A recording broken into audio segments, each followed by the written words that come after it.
Good morning प्रिय विद्यार्थियों, सभी को राधे राधे, जय Shri Krishna. If you want to shine like a sun, first burn like a sun. अगर आप सूरज की तरह चमकना चाहते हैं तो सबसे पहले आपको सूरज की तरह जलना होगा। सूरज की तरह जलने का मतलब है आपको दिन रात मेहनत करनी होगी। देखिए प्रिय विद्यार्थियों, मैं जीव विज्ञान पढ़ा रहा हूं आपको, और ज़रूरी नहीं है कि ये जीव विज्ञान केवल 12th बोर्ड बायोलॉजी वालों के लिए ही है। बच्चों, आजकल साइंस तो रेलवे, एसएससी, आरएस, आईएएस, पटवारी, 3rd grade, 1st grade, 2nd grade, college lecture, सभी जगह पहुंची ही जाती है। ठीक है, तो आप इस चैप्टर को ध्यानपूर्वक पढ़िए मेरे साथ और एंजॉय कीजिए, और चैनल को आप सब्सक्राइब कीजिए। सब्सक्राइब करने से प्रत्येक वीडियो का नोटिफिकेशन आपको प्राप्त हो जाएगा। ठीक है, देखिए प्रिय विद्यार्थियों, हम क्या पढ़ रहे हैं? हम पढ़ रहे हैं संक्रामक रोगों के बारे में। किसके बारे में पढ़ रहे हैं हम? संक्रामक, जो 40वां अध्याय है 12th बोर्ड जीव विज्ञान का, उसके बारे में हम पढ़ रहे हैं। संक्रामक रोग क्या होते हैं? देखिए, ऐसे रोग जो रोगी व्यक्ति से स्वस्थ व्यक्ति को भी हो सकते हैं, संक्रामक रोग कहलाते हैं। ठीक है, मान लीजिए मैं छत पे गया और पीछे वाले अंकल जी जो हमारे हैं वो पैर पकड़ के बैठे हैं, अपने बुरी तरह से चिल्ला रहे हैं, हाय पैर में दर्द हो रहा है। मैंने बोला नमस्ते अंकल जी, राम राम, क्या हालचाल है? उनसे हाथ भी मिलाया मैंने। ठीक है, तो क्या वो पैर का दर्द क्या मुझे भी हो जाएगा? क्या उन अंकल जी से वो पैर का दर्द क्या मेरे पैर में आ जाएगा? क्या नहीं, क्योंकि पैर का दर्द असंक्रामक रोग है। अब समझो आप, अब हमें पता चला कि हमारे अंकल को कोरोना हो गया और हम जल्दी से हीरो बनते हुए है हमारा कुछ नहीं होता, ऐसे मिलने पहुंच गए। ठीक है, रोज बोल रहे हैं अखबारों में, टेलीफोन पे, सब जगह बोला जा रहा है दूरी बना कर रखें, सोशल डिस्टेंस बना कर रखें, मास्क लगाएं, सैनिटाइजर लगाएं, फिर भी हम हीरो बन के चले गए। अरे अपने क्या होता है, अपन चलते हैं अंकल जी से मिलने, और अंकल जी क्या हालचाल है, केले अंगूर खाओ, मस्त रहो अंकल जी। ऐसे ज्ञान पेल कर आ गए, उन्हें ज्ञान देकर आ गए। ठीक है, अब पता चला कि जब हम उनसे मिलने गए थे ना, तो जो वो कोरोना के जो वायरस थे तो वो उनके शरीर से हमारे शरीर में भी आ गए, तो हमें भी रोग हो गया। तो बच्चों, कोरोना क्या है? संक्रामक रोग है। तो ऐसे रोग जो रोगी से स्वस्थ व्यक्ति को भी हो सकते हैं, संक्रामक रोग कहलाते हैं। ठीक है, जैसे कि क्या हो गया, सबसे बड़ा उदाहरण क्या हो गया इसका? कोरोना। क्या हो गया इसका सबसे बड़ा उदाहरण? कोरोना। ठीक है, ये रोगाणुओं द्वारा होते हैं। हमेशा एक बात ध्यान रखना बच्चों, जो संक्रामक रोग होते हैं वो रोगाणुओं द्वारा होते हैं। और रोगाणु क्या होते हैं? कोई जीवाणु, विषाणु, या कोई कवक, या कोई प्रोटोजोआ। प्रोटोजोआ क्या होते हैं? अमीबा, पैरामीशियम, युग्लिना आदि। या फिर क्या हो सकता है? कोई प्लेटी हेलमिंथीज या एस्की हेलमिंथीज के कृमि हो सकते हैं। ठीक है, संक्रामक रोग निम्नलिखित कारणों से हो सकता है। ठीक है, जीवाणु जनित रोग, जीवाणुओं के द्वारा भी हो सकता है। जीवाणु तो भैया बहुत ज्यादा रोग फैलाते हैं। जीवाणु तो क्या करते हैं बच्चों? जीवाणु जनित संक्रामक रोग जीवाणुओं द्वारा होता है। ये क्या होता है? ये जीवाणुओं द्वारा होता है। जैसे कि क्या हो गया? कुष्ठ रोग। कुष्ठ रोग इसका उदाहरण हो गया, कुष्ठ रोग। विषाणु जनित रोग, अरे भैया सबसे बड़ा उदाहरण कोरोना। सबसे बड़ा उदाहरण क्या है? कोरोना। आ रही है बात आपको समझ में? या एड्स हो गया, कोरोना या एड्स, कोरोना या एड्स। ठीक है, प्रोटोजोआ जनित रोग, प्रोटोजोआ जनित रोग, हेजा हो गया, पेचिस हो गया, पेचिस रोग के अंदर क्या होता है? उल्टियां होने लग जाती है। जो प्रोटोजोआ जनित रोग का उदाहरण क्या है? पेचिस, अमीबा पेचिस द्वारा होता है ये। ठीक है, क्या होता है? उल्टियां होगी, पेट में घाव हो जाएंगे, दस्त लग जाएंगे, आदमी भागेगा डब्बा लेके। यहाँ आ रही है बात आपको समझ में? ठीक है, हेलमिंथस जनित रोग, हेलमिंथस जनित रोग। ठीक है, ये कृमियों द्वारा होने वाले रोग है। कवक जनित रोग सबसे बड़ा उदाहरण, खुजली हो जाती है हमें हाथ पैरों पे, दाद हो जाते हैं, फोड़े फुंसियां हो जाते हैं। किसके कारण होती है? कवक के कारण। किसके कारण होती है? कवक या फफूंद के कारण होती है। ठीक है, आज हम क्या शुरुआत करने जा रहे हैं, जीवाणु जनित रोगों के बारे में पढ़ने जा रहे हैं। इधर आप देखिए, जीवाणु जनित रोग, जीवाणु जनित रोगों के बारे में हम पढ़ेंगे और इसमें भी हम क्या पढ़ेंगे, कुष्ठ रोग जिसे कोढ़ रोग भी कहते हैं और इंग्लिश में इसे लेप्रोसी या हैंसन डिजीज के नाम से भी जाना जाता है। कुष्ठ रोग को क्या कहते हैं बच्चों, कोढ़ रोग भी कहते हैं। क्या कहते हैं इसे, कोढ़ रोग भी कहते हैं और इसे लेप्रोसी रोग भी कहते हैं, हैंसन डिजीज के नाम से भी जाना जाता है।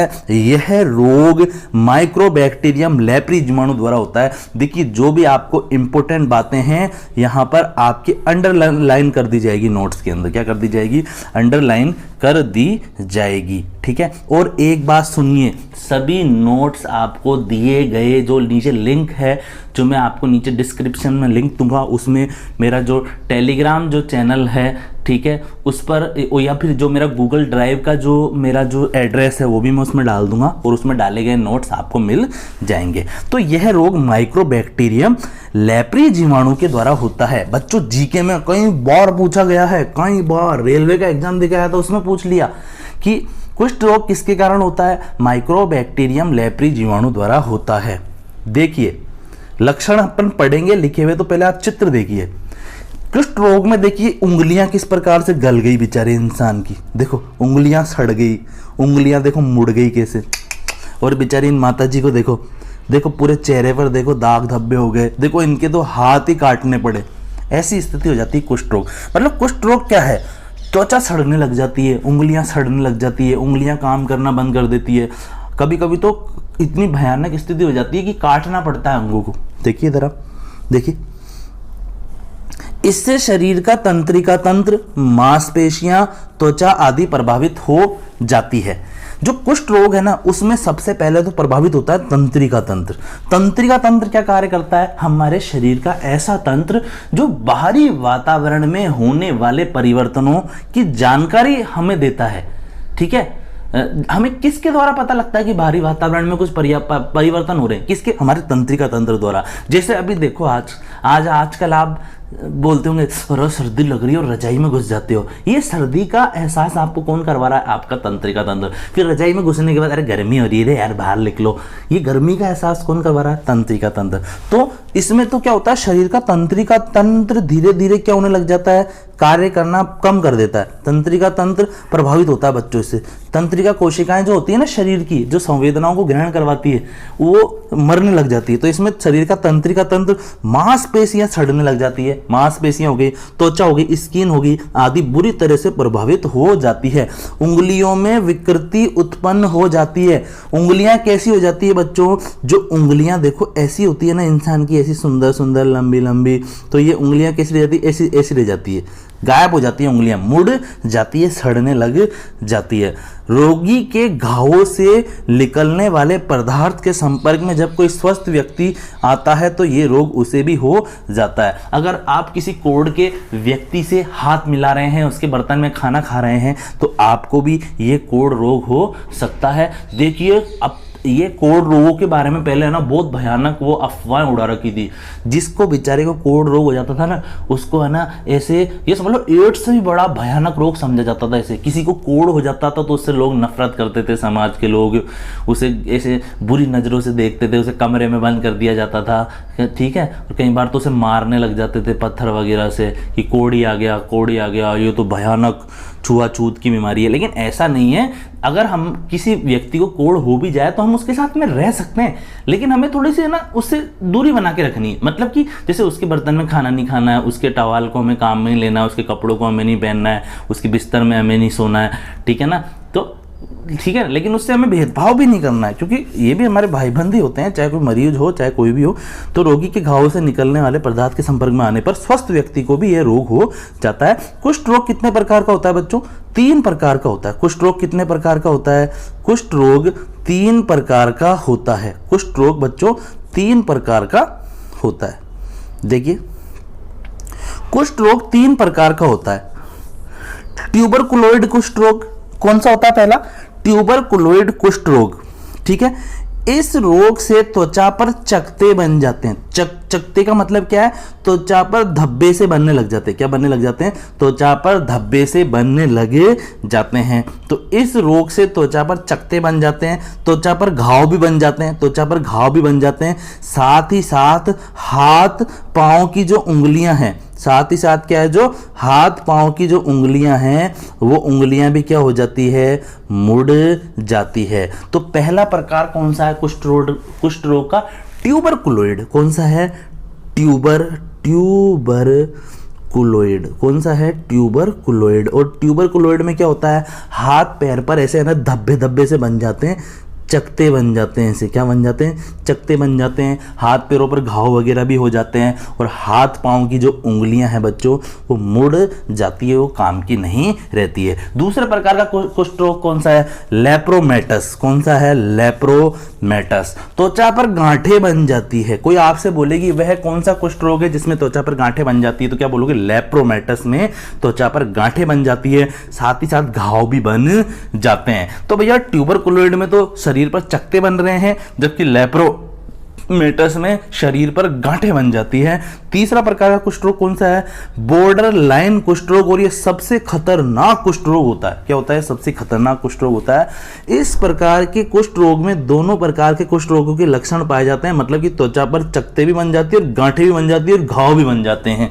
ठीक है, बचाव व उपचार। आप देखिए यहां पर हम पढ़ रहे हैं बचाव व उपचार के बारे में। देखिए सबसे पहली बात तो किसी भी प्रकार के कुष्ठ रोगी का इलाज संभव है। किसी भी प्रकार के कुष्ठ रोगी का इलाज किया जा सकता है। बस कुष्ठ रोग के इलाज में कुछ महीनों से लेकर कुछ साल से लेकर पूरी जीवन भी इंसान का खर्च हो सकता है। ठीक है, बस इंसान को थोड़ा सा संयम रखने की जरूरत होती है, क्योंकि संयम रखकर ही इसका इलाज किया जा सकता है, क्योंकि इसमें बहुत धीरे धीरे ये इलाज होता है इसका। ठीक है ना। तो बचाव उपचार, कुष्ठ रोगी स्वस्थ व्यक्ति से अलग रखना चाहिए। सबसे पहली बात तो चलो जिसको हो गया कोई बात नहीं, लेकिन दूसरे स्वस्थ व्यक्तियों को कुष्ठ रोगी से क्या करना चाहिए? अलग रखना चाहिए। देखो उससे नफरत नहीं करनी चाहिए, उसको घर में से नहीं निकालना है। रखना तो उसे अपने साथ ही प्रेम सहानुभूति के साथ में, लेकिन उससे थोड़ी सी दूरी बनाकर रखनी चाहिए।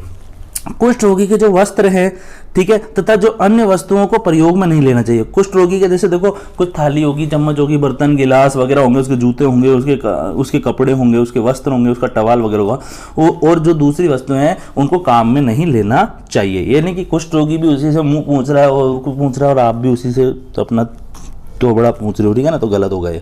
BCG का टीका लगवाना चाहिए। क्या चाहिए?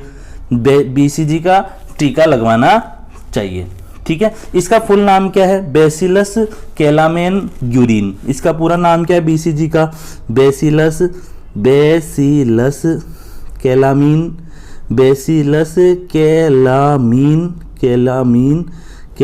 नहीं है बच्चों, कैलामीन ग्यूरिन। क्या है ये? ग्यूरिन। BCG का टीका लगवाना चाहिए। BCG का पूरा नाम क्या है? बेसिलस कैलामीन ग्यूरिन का टीका लगवाना चाहिए। ये टीका क्या करता है? ये शरीर को प्रतिरोधी बना देता है, इस माइक्रोबैक्टीरियम लेप्री जीवाणु के प्रति प्रतिरोधी बना देता है आसानी से, फिर अपन को कुष्ठ रोग नहीं होता है। शल्य क्रिया द्वारा रोगी के अंगों को काटकर हटा दिया जाता है। अब किसी का पता लग गया भाई भैया हाथ पैर के अंदर कुष्ठ रोग कुछ ज्यादा ही हो गया, अब नहीं हो सकता ये ठीक, तो फिर क्या कर देते हैं? ऑपरेशन करके उसके वो रोगी हाथ पैर को काट कर ही अलग कर देते हैं। तो आज अपन ने क्या पढ़ा? आज अपन ने पढ़ा संक्रामक रोगों के बारे में, कि संक्रामक रोग क्या होते हैं। ऐसे रोग होते हैं जो कि रोगी से स्वस्थ व्यक्ति में फैल सकते हैं। किस किस के द्वारा होते हैं संक्रामक रोग? किसी रोगाणु के द्वारा होते हैं। और ये रोगाणु कौन हो सकते हैं? जीवाणु हो सकते हैं, विषाणु हो सकते हैं, प्रोटोजोआ हो सकते हैं, एस्कीहेलमिन्थेस हो सकते हैं, कवक वगैरह हो सकते हैं। फिर हमने पढ़ा पहला जीवाणु जनित रोगों के बारे में कि ये जीवाणु द्वारा होते हैं। इसमें हमने पहला रोग कौन सा पढ़ा? कुष्ठ रोग या कोढ़ रोग पढ़ा। ये किसके द्वारा होता है? माइक्रोबैक्टीरियम लेप्री जीवाणु के द्वारा होता है। फिर हमने क्या पढ़ा? फिर हमने पढ़ा कि बच्चों कि ये जो रोग है, इस रोग के अंदर तंत्रिका तंत्र, मांसपेशियां, त्वचा और हाथ पांव की उंगलियां वगैरह बहुत बुरी तरह से प्रभावित होती है, सड़ने लग जाती है। त्वचा पर चकत्ते, घावें, गांठें और आदि उत्पन्न हो जाते हैं। फिर हमने क्या पढ़ा कि जो कुष्ठ रोग है वो 3 प्रकार का होता है। ट्यूबरकुलोइड कुष्ठ रोग, इसमें क्या होता है, त्वचा पर चकत्ते बन जाते हैं, हाथ पांव की उंगलियां मुड़ जाती है। लेप्रोमेटस कुष्ठ रोग दूसरे प्रकार का होता है, त्वचा पर गांठें उभर आती है, घाव बनाते हैं। बॉर्डर लाइन जो कुष्ठ रोग होता है, इसमें दोनों ही जो ट्यूबरकुलोइड और जो लेप्रोमेटस दोनों ही प्रकार के कुष्ठ रोगों के लक्षण पाए जाते हैं।